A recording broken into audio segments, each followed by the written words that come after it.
Okay, let's run.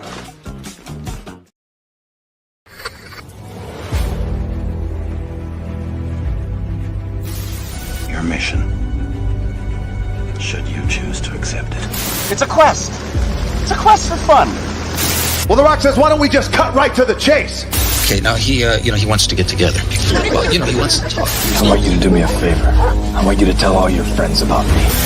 It's showtime, folks! What are you?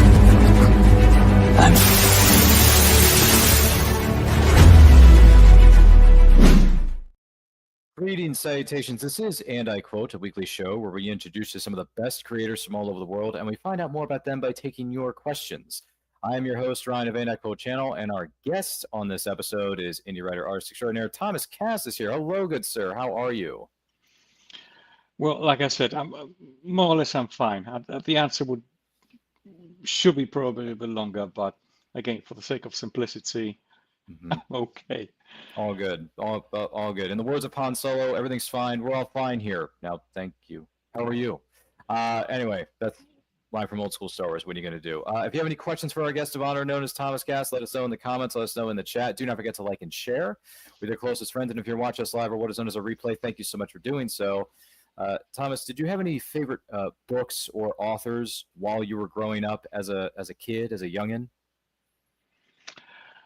Well, yes, obviously, but my taste changed as I was growing up. So I think one of the first books that I read was Lord of the Rings.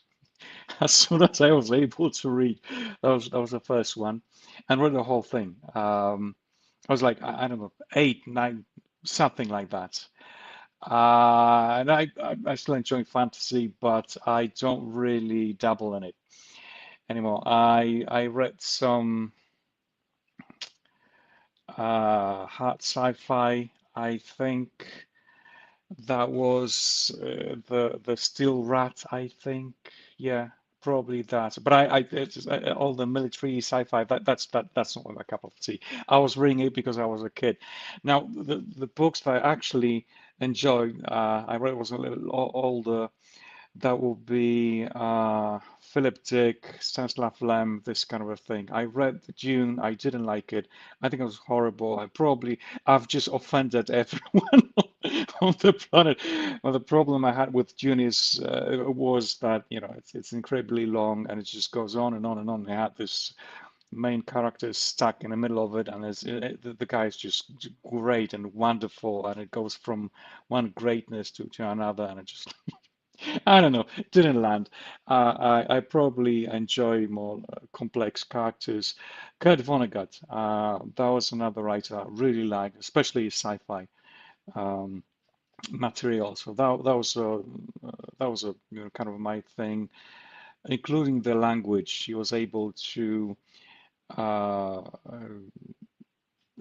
create with this effortless, the very simple sentences that convey so much meaning.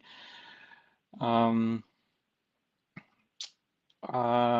so much. And before I run off into sunset, telling you about the contents of my library.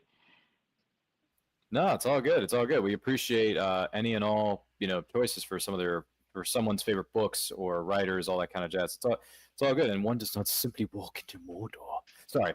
It's one of the first things that comes to my mind when I think of Lord of the Rings is Boromir kept looking down when they were shooting that scene in Fellowship of the Ring. It's such a great.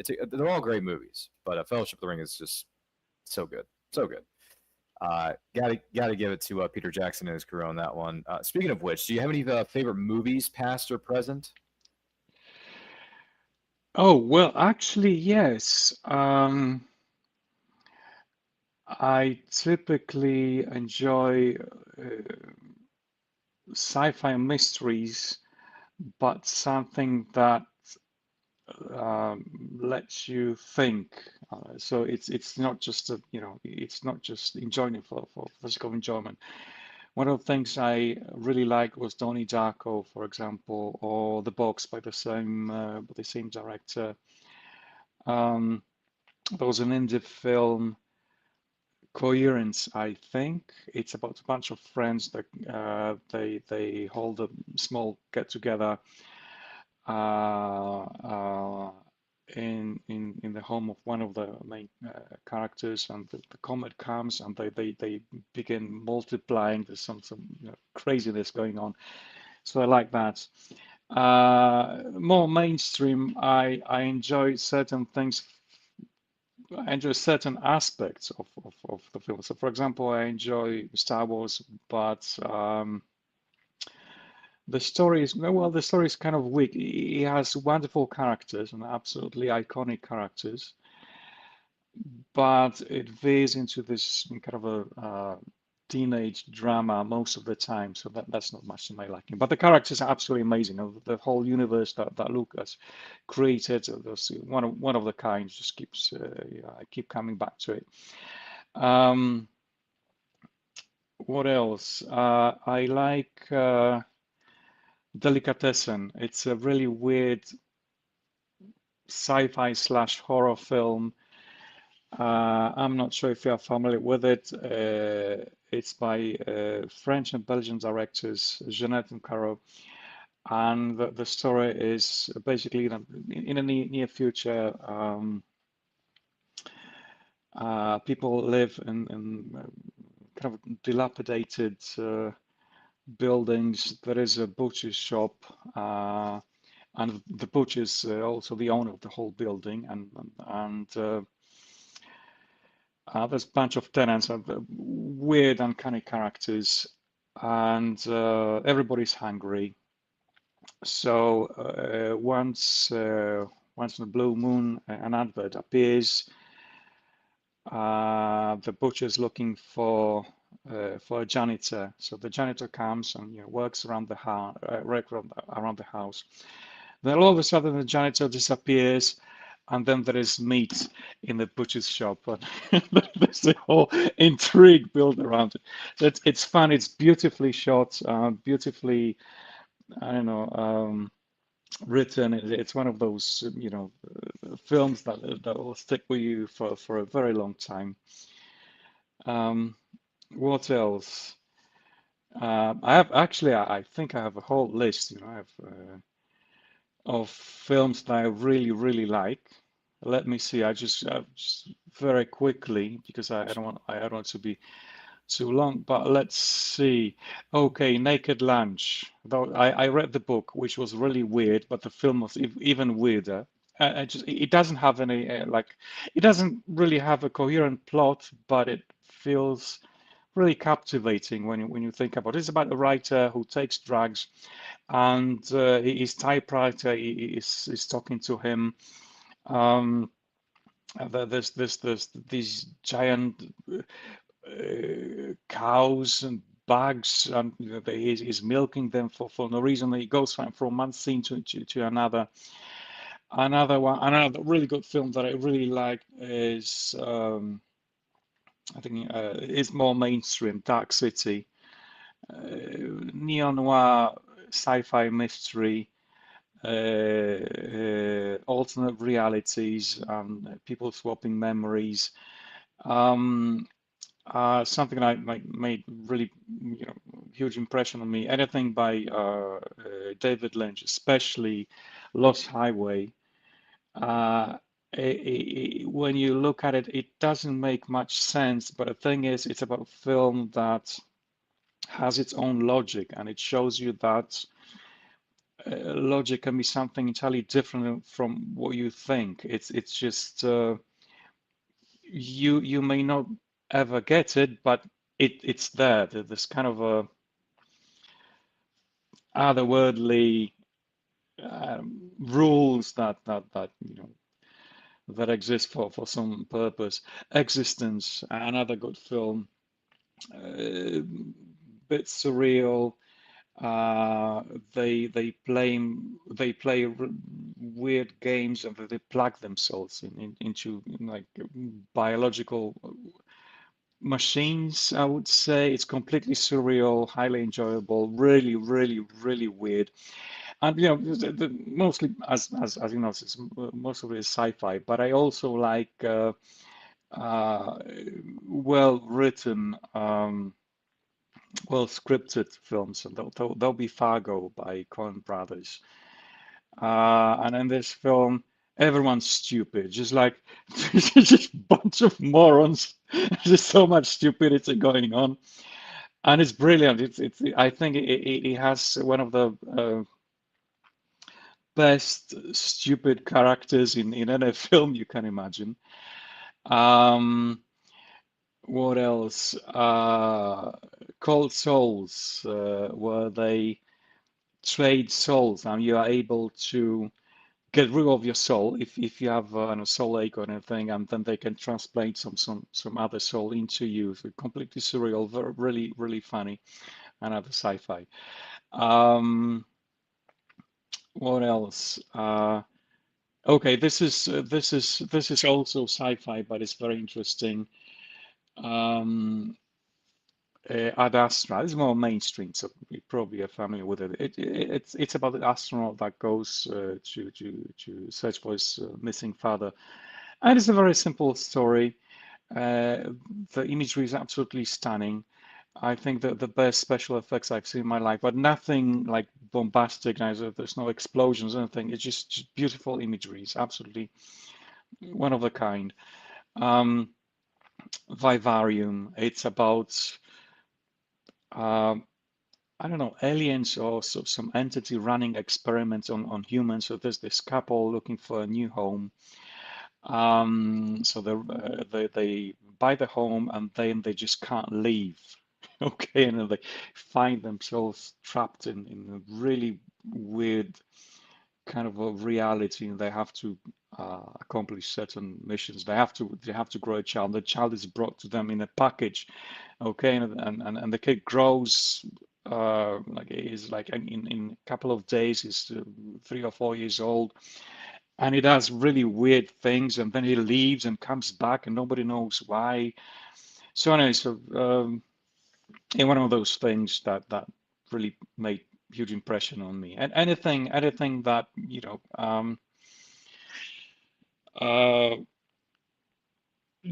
leaves you contemplating the human nature. Oh, by the way, speaking of, as I said, most of the films I talked about quite serious.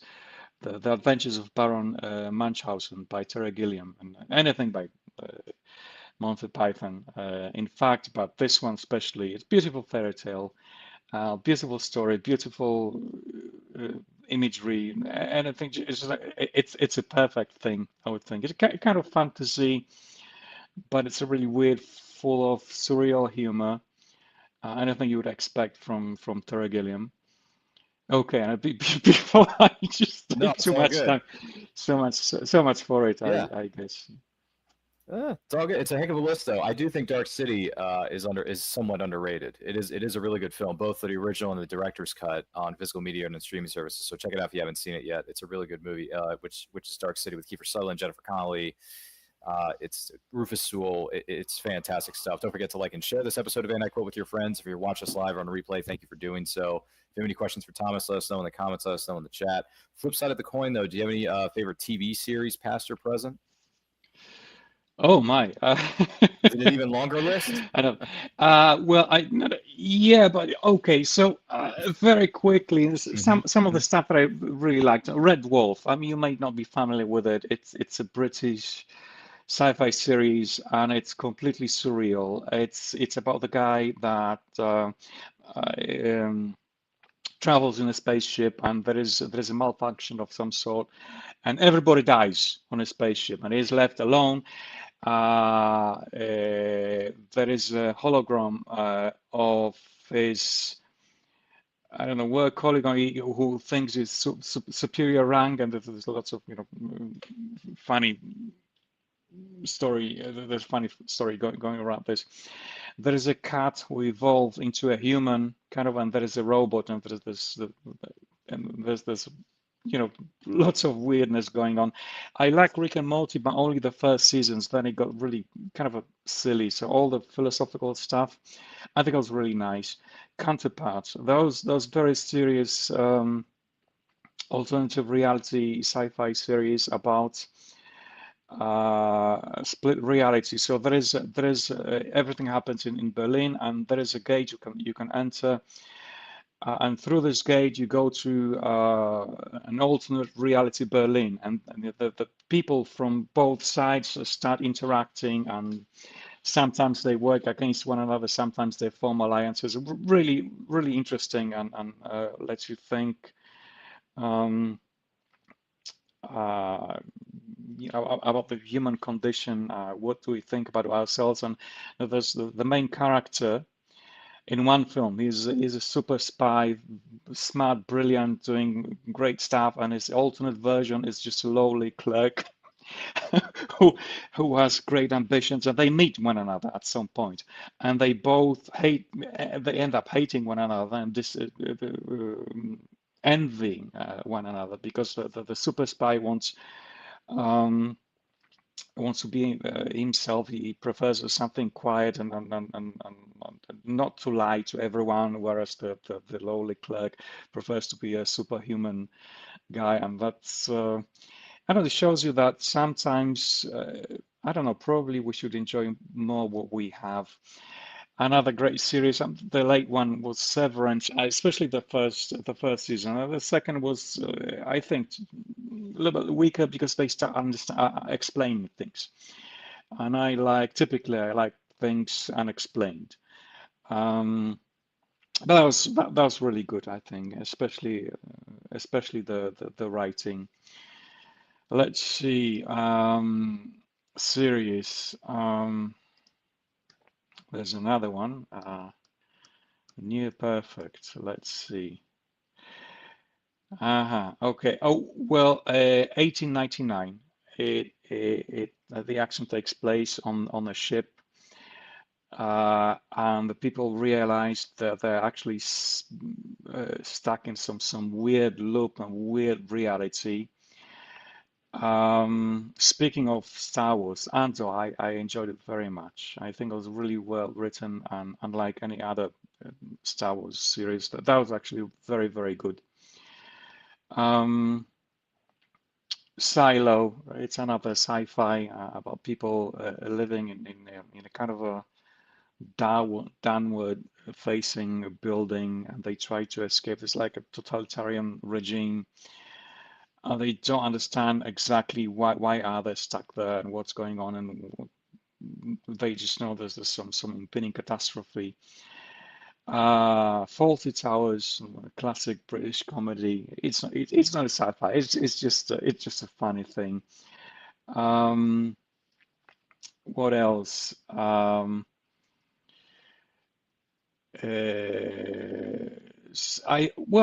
It's not surprising probably, but A Knight of Seven Kingdom. I'm not really into fantasy, but this one by the creators of Game of Thrones, that was really good. I like the Game of Thrones the first two seasons, I think, and then it went down the hill completely. But this one retains the simplicity and good writing and a simple story. Alongside likable characters, and you root for the characters. And like with the Great Game of Thrones, and they basically all of them, they're just assholes. You just hate everyone. And I understand that this creates interesting characters, but if you don't have anyone you particularly like, you just don't care for the outcome. Okay, so much on my end for now, I guess. No, it's all good. It's all good. Hey, you got your favorites. We all have our favorites. It's there's no shame in that at all. Game of Thrones, that's one where everyone's head gets chopped off and they all die in the end. Thanks, HBO Max. But anyway, that's what I've been told. It's what I've been told over the course of time. But all good and good choices there, by the way. Good choices. There's no doubt in my mind. So when did you start writing? Immediately, as soon as I could. I think I was 7. So I started writing. It was A, then it was B, then it was C. But if you mean like writing stories, also very quick. As soon as I was able to, put words on paper, there was very simple stuff, mostly surreal. Something about animals, aliens. Then very early on, I think I was a teenager, I created a short series about the solar system, and every planet had a short story, but it was all completely surreal. So obviously there are people or aliens living on the planet, and on every planet there was some story going on. It was self-contained. There wasn't any beginning or an end. It was just kind of I don't know, just an excuse to write something, I guess. Then I think the first book I wrote was in my 20s, and I kept writing it for, I don't know, 10 years or something. Well, on and off, obviously. Eventually, I said, "Oh, okay, I have to finish it," and I did. I published this. It's called The Great Convergence, and it's a story about an incredible event that changes the whole universe, and it's told from the perspective of a university researcher who hates his job and his life, and he travels back in time to uncover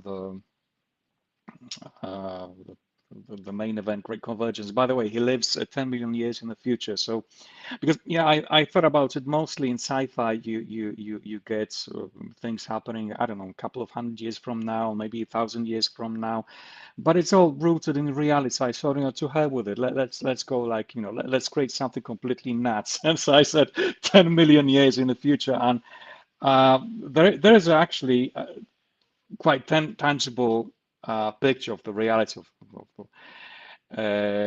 but it's all exaggerated. So, for example, they have lab-grown universes. Okay, they create universes so they can perform experiments on them, and some universes are created already damaged because, well, I don't know, reasons, I guess. And again, it's really surreal. So I didn't want to create something. It's not hard. It's not hard sci-fi. Yeah, it's basically kind of a picture of human condition wrapped in weird stuff. And then the first like proper book that was actually proper because I published it. But the series that I'm mainly known for, if I may say so, which is the Bablah's Odyssey, I started writing a couple of years ago, and 6 years ago or something. And it's a simple premise. Lord Bablah, who's the main protagonist, works in the laboratory on his own planet, and his assistant goes missing, so he tries to recreate him. And it creates all these weird mutations that are absolutely horrible, and nothing comes of it, so he incinerates them all. Until he creates the pet thing, the very last mutant, and it's just like the worst. It's absolutely worse. It's as bad as as you can imagine. Now, fortunately, he runs out of incinerator fuel. So now he has to improve on what he created, and he takes the pet thing on a trek across the universe and shows him the wonders of progress in civilizations. And basically, it's a horrible brainwash because the pet thing asks the right questions but gets wrong answers. And it's a pretext to satirize humanity, really, to bring readers' attention to some aspects that you might have missed in a deluge of news on things happening. There's a lot of black humor, some philosophy, but it's mostly light. So I'm not trying to spoon feed hard stuff. It's I try to keep it funny. Although somebody told me that they laughed all the time. Although the stuff I'm writing about is pretty depressing. I don't know. That was really unintentional, but I guess there's some aspects of the story might be I don't know a little bit hard to read. So it's one of the examples. They visit a planet where they produce and resell time. And if you have enough money, you can buy time. If you don't have money, well, you're out of luck. And they exchange, by the way, time for money. Another planet, they create this pollution. So the whole planet is polluted. And why? Because, natural environment might be good for you as an individual, but it's not good for a civilization. And you always do something. You only do something when you really have to. Also, animals living on pristine meadows wouldn't conquer the space. So there you have it. Another one they visit is about shooting stars. So the idea is that the universe can't survive on its own. You have to manage it. All right, and the stars, for example, they grow. They mutate into ugly black holes. So we have to shoot a bunch of them for their own good, obviously. So they do. One of the recent ones I write about AI, and there's a whole planet ruled by synthetic beings, and Lord Bablah explains why artificial intelligence is better than human. And at some point, the pet thing asks, is there anything left for humans to do? And well, yes, and they basically dismantle the goods created by machines, so the machines can create even more wonderful things. Stuff like that. Yeah, when I think about it, it's a little bit depressing, but again, it's funny when you read it, I guess. Yeah, I gotcha. Man, the story goes in 1,000 different directions. And in other words, it's fascinating. What else is fascinating is this episode of And I Quote. Don't forget to like and share. If you're watching us live on the replay, thank you for doing so. If you have any questions for Thomas, let us know in the comments. Let us know in the chat. What would you say are some of the rewards about being a writer? You live alone. Well, that's great. That's fantastic. Well, I don't live alone, but most of the time I spend alone. And I like it. Hell is other people, so I can always say, I'm sorry, I'm writing, I'm not going anywhere. I don't also take part in the festivities or the things that the normal people do. So that's really great. Another good thing, one of the perks of being a writer is that you read a lot. Yeah. And you think a lot because I have to. What else? You know what? I'm a kind of a complainer. I don't like anything and anybody. And in the past, before I started writing, I would come up to people and just tell them what I don't like, why I don't like it, why this sucks and why that sucks. And it worked great. And unfortunately, people get tired. All right. So, and also I can talk to one person at a time. So that's not enough. So I concluded, why not to write a book so I can increase my reach, which I did, and now people pay me for my complaints, which is great. And I asked for them, why philosophy? Why philosophical science fiction? Why philosophy? Well, fame, money, and groupies. What else? That's why I became a philosopher. Hey, we can all dream, can't we? Whatever works. But no, I definitely understand that where you're coming from as far as the rewards about being a writer. On the opposite side of the fence, though, what are some of the challenges about being a writer? Well, as I said, you have to think a lot. So your head heats up very quickly, and you have to cool it down. cold bath filled with ISO, this kind of thing. Another disadvantage of being a writer, whenever I do socialize, I talk about what I like. So whilst most of people engage in, I don't know, small talk and about politics and I don't know, well, things that humans talk to one another, and I come and say, hey, did you know that, the dark energy and dark matter flows from left to right? And now they have to listen to me.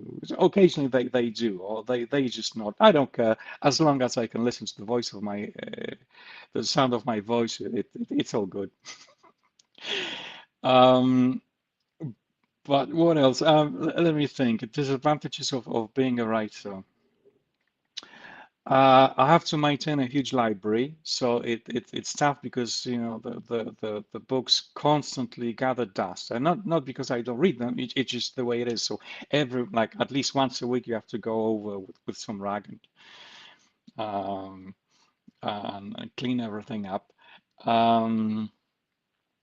What else? I probably spend a lot on books, much more than I should.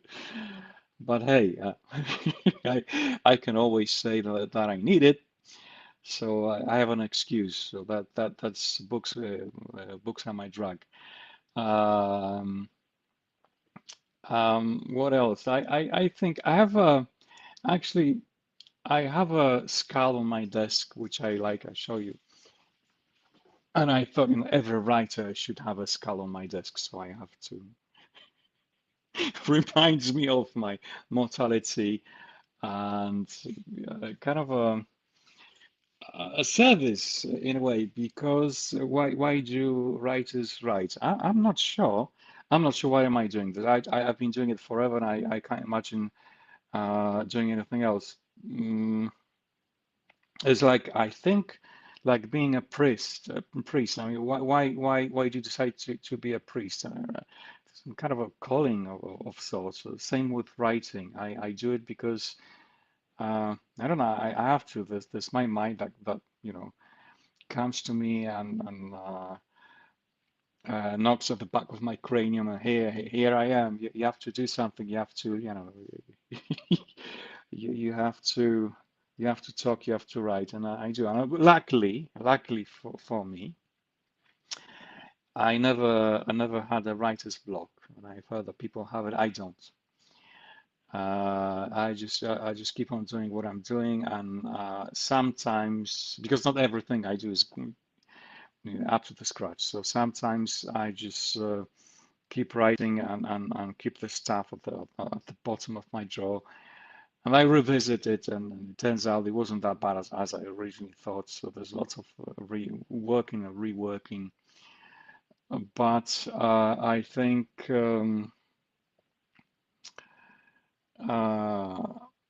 But I don't really think that too many disadvantages to being a writer. And it's also very interesting whenever you talk to someone. So what do you do? I'm a writer. Oh, really? What are you writing about? But I tell them what I write about. And say, oh, that I guess they expect something. I don't know, commercial like thrillers or something. And I don't do thrillers, obviously. Anyhow. So much for it, I think. Sorry for digressing too much. No, it's okay. Don't apologize. Hey, just, we ask the questions. We look forward to the answers for whoever our guest may be on any of these episodes. So it's all good. I completely understand. Any pieces of advice you would offer to aspiring writers out there? Don't. No, I'm kidding. I think, it depends. There are several avenues that writers can take. So one avenue is commercial fiction, which is all good and fine. There is much more competition, and you'll need to kiss a lot of butts if you want to make it just the reality of it. So this is one avenue. Another avenue is writing for a specific niche, and if you want to succeed, you have to be really good at it. and it's entirely, a different direction, and it requires a lot of dedication and concentration, and it can take a lot of time to succeed. Incidentally, since I'm on a subject, and it might be actually useful, I before I published, I used a lot of what helped me a lot actually, not the editors but the beta readers. Yeah? So the beta readers are basically people who just read your book and tell you whether or not they like it. Sometimes they can point out things or issues you never thought you had. And incidentally, I have it's not online yet, but I have a whole startup catering to beta readers. And the idea is this: usually beta readers don't know how to work with writers, and writers don't know how to work with beta readers. So for example, the question is like, how do you like the book? And the readers say, well, I don't know, I liked it, I guess. So what did you like about it? Well, I don't know. I like the, I don't know. I like the Johnny or Rose or something. So the problem is that what helps the writer is to know whether there are plot holes, things that make sense. So there's few websites I think in existence that take off beta readers. But I noticed that they don't address this very issue, mainly how to systematize and how to standardize the answers. So that this is the kind of a form with smileys, so you can say if you like or didn't like something, you kind of a Tinder-like gamified answers. You can always input whatever you have in mind. And it's because I'm a writer, so I structured it around what kind of answers would be useful specifically to the writer, and obviously you can make money out of it. But anyway, we've been working on it for the last 2 years. I have a partner, is a Google engineer, so he's doing the numbers magic. I'm doing the I have no idea what am I doing. Probably the skeleton of the whole thing, and it should be live in the coming months because it's been a long time coming. But this is something actually I found much as a writer much helpful than going straight to editors. Editors will tell you, they'll concentrate on the language, sometimes on the plot. You can have several different edits. For example, there is the line edit, which goes line by line, and they just fix the grammar and incoherent sentences, etc. There is sort of it. I don't remember how it's called exactly, but they look for the plot holes. But again, it's all from the editor's perspective, whereas beta readers are just normal people. This is your audience. This is the people who will read your book. So if they like it, okay, then it's a signal to you that you're doing something right. If they don't like it, there's a signal that you should probably change your approach. So beta readers, I found that this is the advice I could give to writers. Let people read your stuff. And by the way, this is something I've heard a lot. So what if they steal my idea? Okay, so it is the reality. All right, no one is going to steal your idea, and even if they do, they still have to write the book. They have to publish the book. They have to advertise the book. They have to, put some money up front. So it's a really, really long way once they steal it, which doesn't mean they will. Also, some ideas are Quite similar, in fact, especially in commercial fiction. So it's not about the idea. It's about how the book is written, how it addresses certain issues, how it caters to your target group. So it's the fear of, hey, they're going to steal my stuff. Nobody's going to steal your stuff. They'll just tell you whether or not it works. All right. Anyway, so I digress again.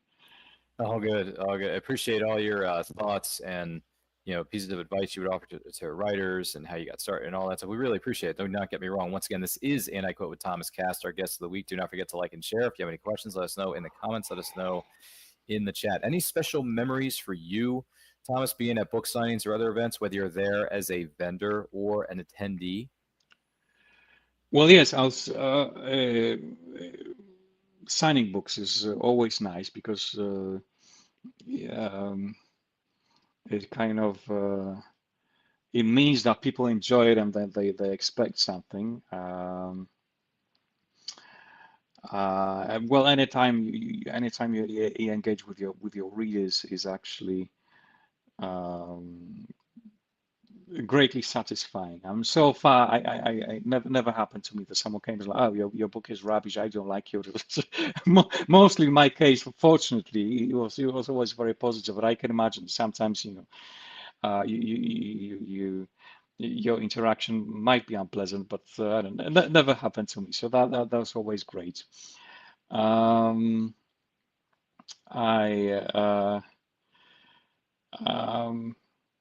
Let me think. Something that I remember in particular. I'm afraid there's nothing in particular I remember, but this one thing, as because I do comic books. Okay, I do the illustrations. I write the script. And in comic book industry, you are expected to create a drawing. So it's not just a signature. You don't just sign a book. You create a little drawing for everyone. So, and you have to do it quickly because there's the queue of people. So like 20, 30 people waiting in line. Yeah, and you always ask, so hey, what do you like? Who am I dedicating this book to? And then you have to draw something. You have like 1 or 2 minutes, and the next comes. There's always social conversation. So unfortunately, I had some training. It's another digression. You might find it interesting. So this is basically how I learn how to draw. Because I finished the Academy of Fine Arts. I was really conservative sometimes, not always, but especially the first years, and they teach you how to draw properly. But once we finished the day, we would go, me and my friends, and to the pub, obviously. And here's the thing. I had a bunch of papers, like sometimes like hundreds of them. I would just keep drawing people and writing what they said. Sometimes all these answers would be taken out of context, which made it funny. And I would be doing it for, I don't know, 2 or 3 years, I guess. Just like every day I spend like hours upon hours in a pub, just drawing again and again and again, people, everyone around, and the friends.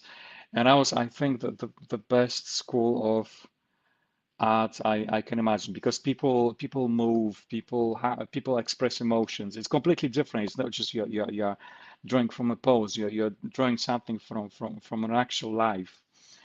And it taught me to draw something quickly and to capture the essence of the person you are drawing very quickly. Well, this is something I actually remember. Another one, it's a funny story. Yeah. So at the academy, when I was a student, you had surveys. The surveys were held once I think in a month or 2 months, the bi-monthly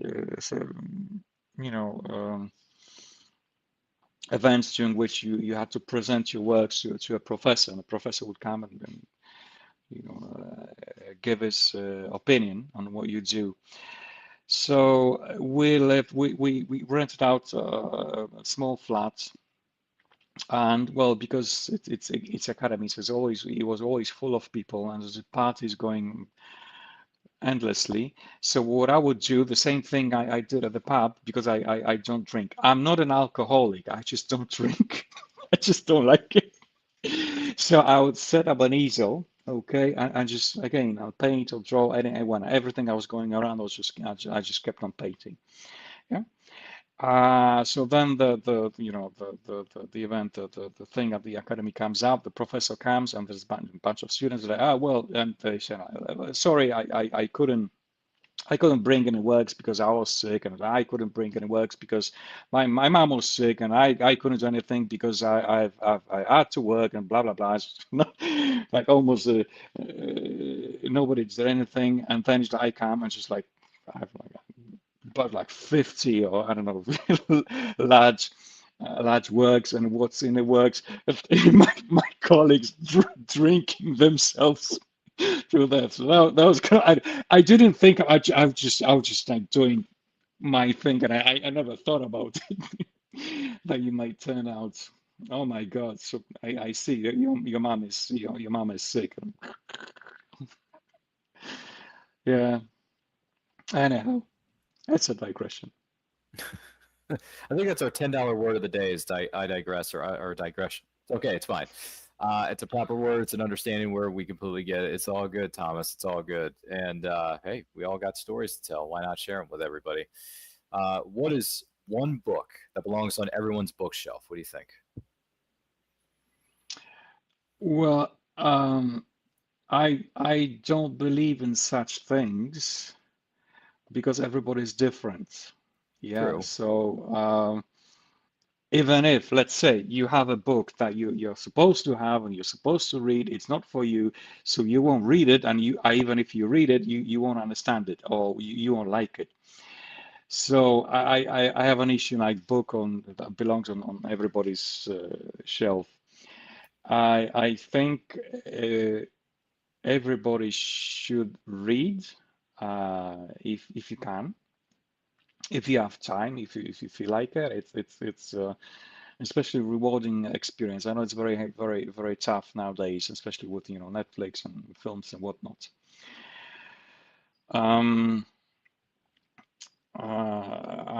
But once you actually take the effort, books will transport you into a completely different reality. I think reading overall makes you calmer and smarter because your brain is wired differently. So you start paying attention to things you wouldn't otherwise.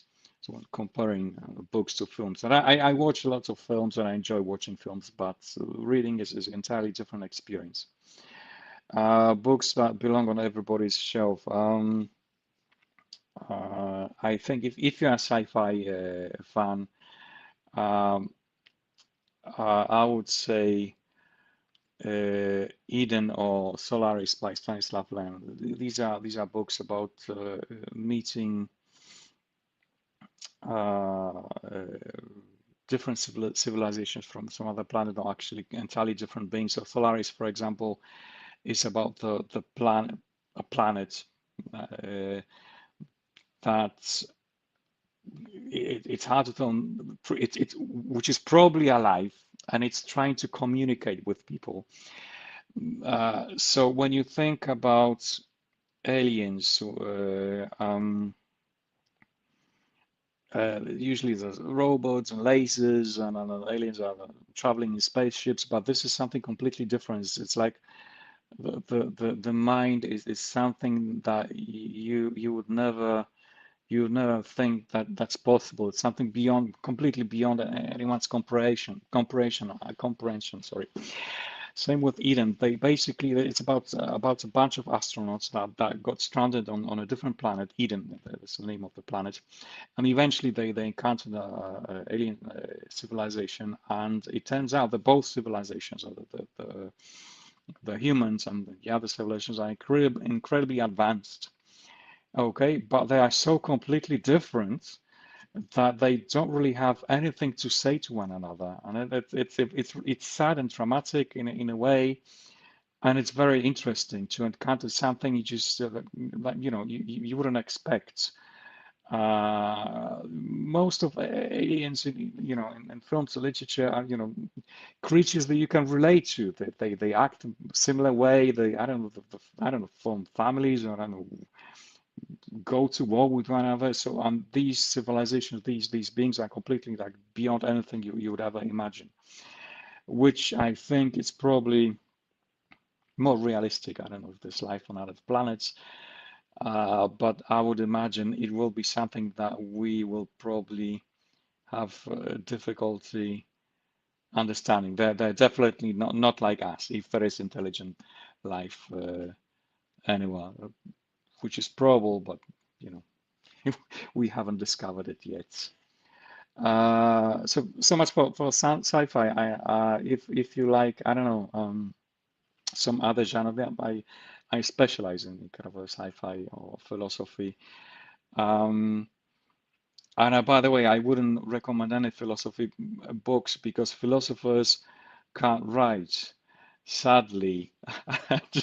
And best philosophers are unreadable.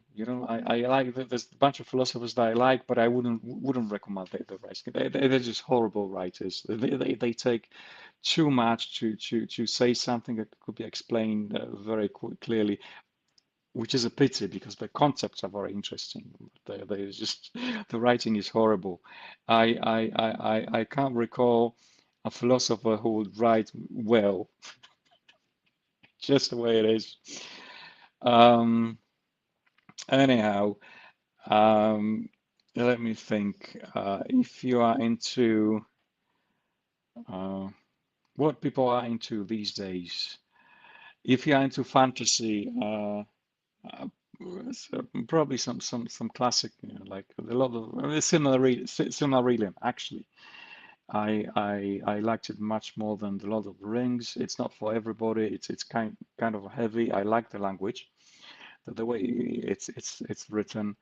The stories are self-contained mostly, and it's shorter, but it kind of it's a story about characters. You really build a rapport with the characters. If you are into Tolkien's lore, everything is explained, all the angelic orders and whatnot. They are called the Vala and the Maya. If you're into it, but it's a mythology in a way, and I think this is what fantasy should be like. The world that is different, but on the other hand, it reminds of who we are. So similarly is very, very rich, I would say. Beautiful stories, beautiful world building, beautiful language, and just as good as it gets. I don't think any fantasy would come close to it. It's just I haven't read it. By the way, and I can talk about fantasy, but I don't want to offend people because there's a bunch of fantasy that I don't really like. But why be negative? It's all good. It's hey, fantasy, the fantasy sci-fi genre. It's a wide open thing. There's so many different stories, so many different authors, so many different ways you can take the genre, respectively. So it's it all good. And you just gave myself and the person who's watching or listening to this program right now some really good titles that we should consider adding to our TBR list, our to be read list. So it's hey, even the smallest person could change the course of the future. Another Lord of the Rings quote. I'll throw it at you. It's no problem at all. Who is an author, living or dead, you would love to have a conversation with? Okay. Let me think. Probably Kurt Vonnegut, because he was at the same time very wise and very funny. When you read his books, they're full of humor, but they're also very wise, for lack of a better word. So it's not just entertainment for the sake of entertainment. On one hand, there's incredible levity. You just breeze through his writing, and then you learn something at the same time. He has this ability to create or tackle very complex issue with very simple language. I think he has this ability to explain something that's very complex in a very simple way, and sometimes I don't want to say it's like a stand-up comedy because it's philosophical. It's really sophisticated, but the way it's put together, highly quotable text that probably belong with some stand-up comedy. Widely funny, but I don't know.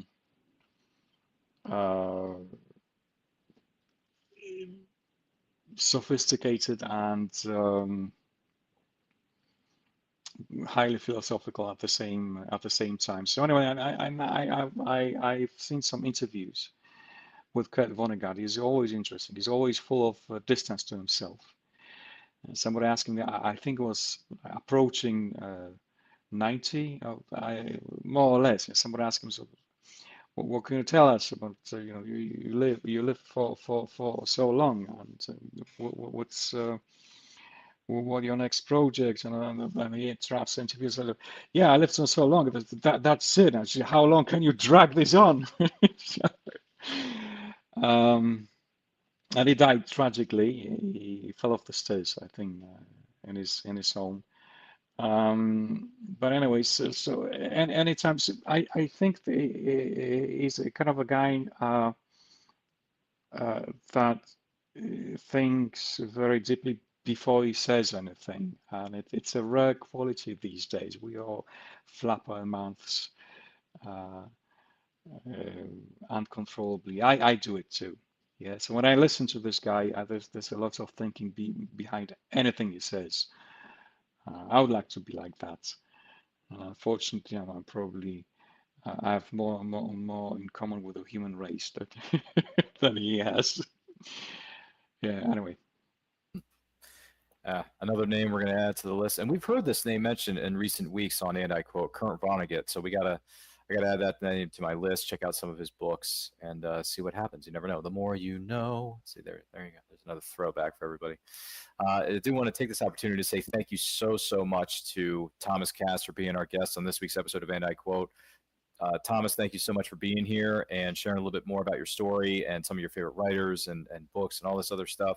If someone wants to know more about you, purchase copies of your wonderful stories and books, where can they follow you on social media? I have a Facebook page, which I dislike because I dislike social media. Occasionally, I post some updates, but so I don't know the exact address, but it's Thomas Kast on Facebook. But you can get my books on Amazon and Apple Books. Yeah, pretty much that's where you can find me. But well, obviously, I mean, if you want to contact me on social media, please do so, and we can have a conversation. I'm relentless. I never shut up once I start. Yeah, well, so I don't know. Sorry for not being a social media animal. Maybe I should. I don't know. All good. Thank you once again, sir, for being here. Appreciate you being our guest in this week's episode. It was a lot of fun, and we thank you so much. And you're welcome to come back anytime. My name is Ryan of And I Quote Channel. Follow me across all forms of social media simply at And I Quote Channel, where I'm pointing to right below my name tag here on your screen, respectively. Also, we're on the road to 5,000 subscribers. Once we hit that magical number, we're going to have a live stream celebration that will include special giveaways that you, the person who's watching or listening to this program right now, are going to be eligible to win. Also, the seasons are changing, so we got hoodies, we have shirts, long sleeve, short sleeve shirts. T-shirts. We got stickers you can add to your water bottles. We have coffee mugs, notebooks, all kinds of wonderful things in our Redbubble store, which are on sale right now. Link is down in the description of this video down below in my link tree, and it's also linked in our social media bios wherever you may follow us. I do have a short story called Wolf of the West, which is a straight up Western, which is a part of the great anthology Western Tales Volume 1, published by Veritas Entertainment. You can find that on Amazon in ebook, paperback, and hardcover. 16 incredible writers with 15 more phenomenal stories, all set in the Old West. So saddle up. It's going to be a lot of fun. I think you're really going to quite enjoy it. Also, the new show we just dropped this week, The Shadow Council, which is an after show talking about the latest episodes of Maul Shadow Lord. If you're a Star Wars fan, drops on Saturdays at 3 p.m. EST. And I quote is normally on Saturdays at 12 p.m. Eastern Time. And then the movie watch-alongs are on Friday nights, 7 p.m. Eastern Time. So check all that out. If you've missed any of our past watch-alongs or episodes of some of our other pieces of programming, the past episodes are located in their respective playlists on our YouTube channel. So do not forget to like, comment, share, subscribe, ring the bell to be notified when the videos go up or they go live. Or remember, life is better when supporting indie creators from all over the world. Take a look. I've been a superhero for a long time. It used to be so simple. You catch the bad guys, do the right thing, save the world. Then I met Aiden, and things got complicated.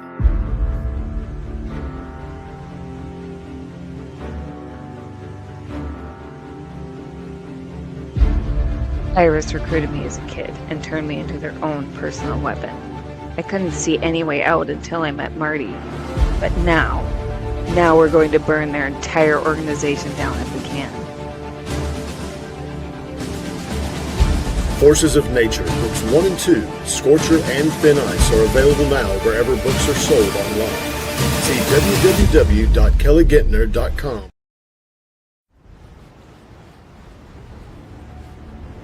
Strelin of Ulia is a cursed man, and cursed men are dangerous. He has traveled the known world seeking a way to lift his curse. So far, he has not found what he is looking for. When Trellin arrives in the city of Anshi, in the nation of Paraba, he meets a cold reception. The desert nation is unforgiving, its people have proven untrustworthy, and the locals have no love for foreigners. Now, a wealthy stranger offers to lift Trellin's curse for a price, and he must make a choice.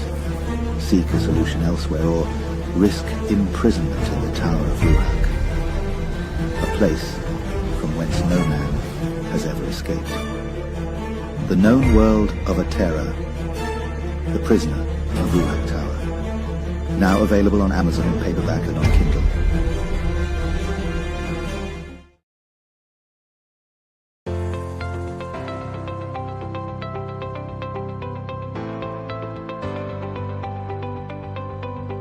You've worked hard and written a great book. Now, it's time to give it a great cover. If you're an indie author or small press publisher, Plasmafire Graphics is your source for affordable cover illustration and graphic design.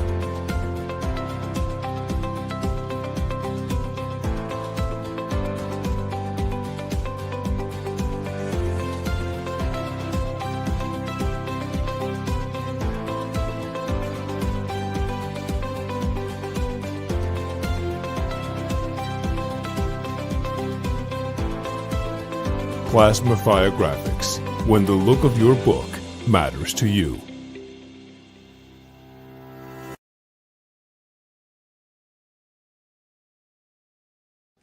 Good morning! Oh, and in case I don't see you, good afternoon, good evening, and good night.